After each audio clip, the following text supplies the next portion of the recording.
Monsieur le Président, suite, et Madame la Ministre, Madame la Rapporteure, suite à ce que j'ai dit tout à l'heure, vous savez qu'en 2006, le gouvernement a entendu qu'il fallait donner un espace de prise en compte de la réalité des Amérindiens et des Bushinengués. Donc, a été instauré par un décret du 17 juin 2008 un conseil consultatif des populations amérindiennes et Bushinengués de Guyane. Lorsque, dans cette partie, mon amendement, c'est de dire qu'effectivement, nous avons dit qu'il fallait une autorité donc, morale, pardon, pour pouvoir organiser l'information et le consentement des populations autochtones.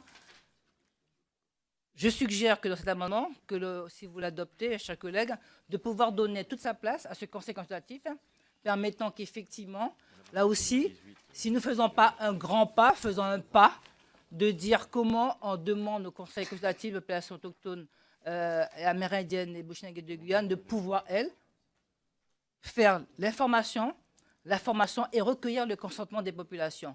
C'est vraiment permettre ça. Elle existe actuellement, mais c'est permettre, à cet amendement, qu'elle puisse être dans les exposés et permettre que ce soit ouvert au CCBAB. Voilà l'amendement et je crois vraiment, sincèrement, chers collègues, que au-delà du geste, par cette décision, c'est une façon pour nous vraiment de reconnaître non seulement cette institution, mais de dire que ce conseil peut s'occuper, d'ailleurs c'est son objet d'ailleurs, il est consulté pour tout ce qui concerne les affaires amérindiennes des Bushinengués de Guyane. Merci. Madame le rapporteur. Alors, bien entendu, on peut être favorable à cet amendement, mais Madame la députée, j'attire votre attention que le CCPAB n'est pas une personnalité morale de droit public. Donc, en adoptant cet amendement, ce que l'on va faire, moi je n'y vois pas d'inconvénient, il faudra impérativement que le Conseil consultatif des populations amérindiennes et bushinengués change de statut. Donc voilà, ça vous permettra de pouvoir avancer. Moi, je n'y vois, je vous dis, aucun inconvénient, mais en l'état actuel, c'est pas possible. Donc on peut adopter cet amendement. Bon, on va voir ce que le gouvernement nous dit, mais ça veut dire qu'il faudra changer de statut. Madame la Ministre.